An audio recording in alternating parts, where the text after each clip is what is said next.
But we had a 25% increase in just capacity alone. 23% increase in engine production. Now, through the changes that we've made, we produce 50-plus engines a month. We've had about a 10 to 26% reduction in overall turn time on 4 of our 6 lines. Engine assembly, disassembly times, that part that's managed by Concerto, has had an 18 to 38% reduction in those times, and I think there's a lot more there to get as well.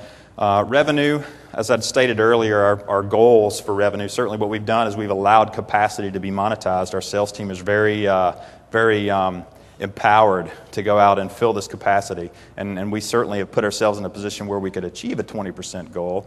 But anytime you've seen 20-something% improvement in production, to be able to do that without a whole lot of cost growth, and actually our plan being a 3% cost reduction is a challenge, but we're up for it. So thus far, our improvement efforts, or our TOC implementation, we've added a full quarter of production to engine maintenance. I mean, that's amazing. We went from a 3 to 5% incremental improvement to a 25% improvement. And you can bet the CEO saw that on the bottom line.